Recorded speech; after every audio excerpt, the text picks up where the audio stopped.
Good afternoon, this is Catherine. It's a little after 2 p.m. on Sunday the... goodness, what is it? Is it the 17th of February 2018? I apologise in advance for the wind noise, but we're about 50 metres from the... probably about 50 metres from the high tide mark here, right by the beach here, Sumner, Christchurch, New Zealand. Here's a shot of a Norfolk Island pine tree. Obviously they are native to Norfolk Island, which is about, what, 1,500 miles or 2,500 kilometres north of here, maybe even a bit more than that. A subtropical to tropical climate.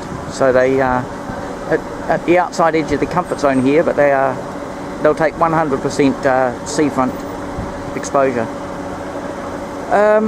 So this is an unadulterated one, as in it hasn't been fucked up the arsehole by some bastard.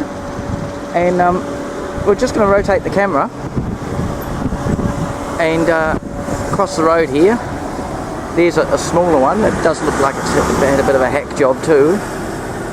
And we'll keep rotating round. So this is a cafe that's owned by somebody, but the tenant is somebody else who does the business.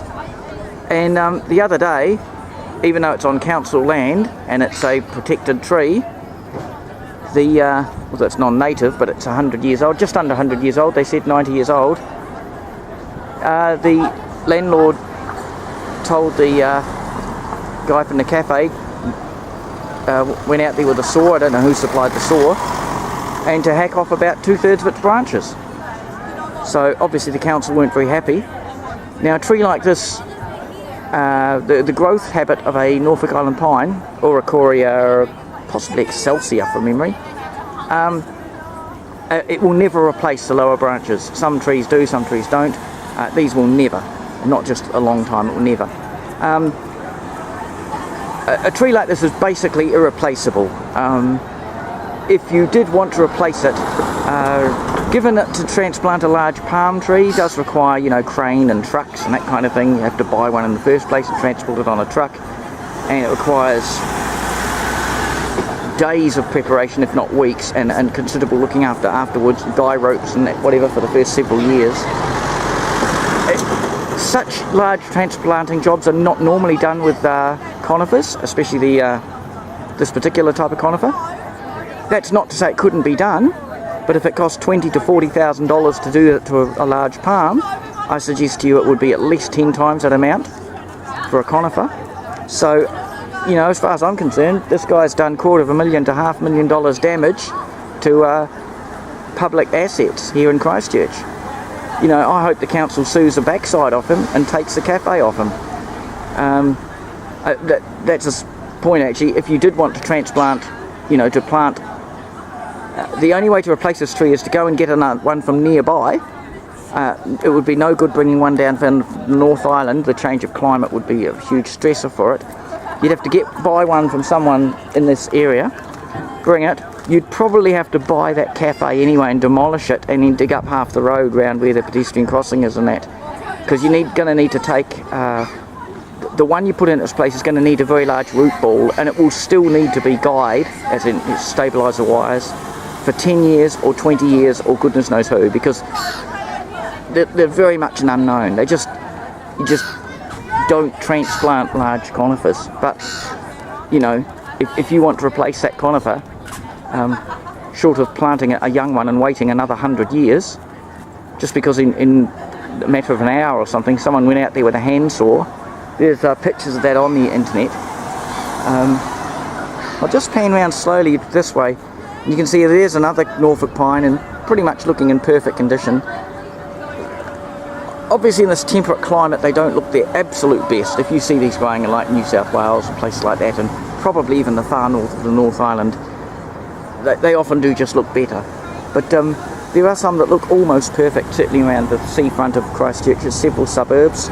This is Sumner, but there's also of course Redcliffs, Brighton, sort of North Brighton, South Shore and Taylor's Mistake. So, and Akara as well, although I think that they clobber a bit more of the southerly there, they tend to look a bit rougher.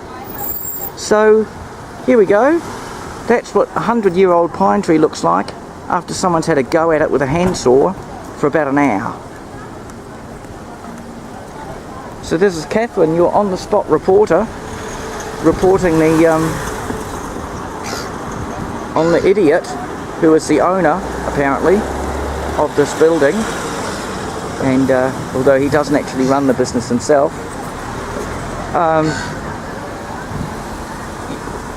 now I don't live in this area. I'm not likely to come to this particular cafe anyway, but I'm telling you now, I wouldn't piss on this place if it was on fire. So they've definitely lost any business they might have had from me if I come to visit. They seem to be doing a roaring trade. I mean, 26 degrees today in Christchurch. Bit of a light wind there on and off. Actually, the wind's died down to nothing. It just seems to do that.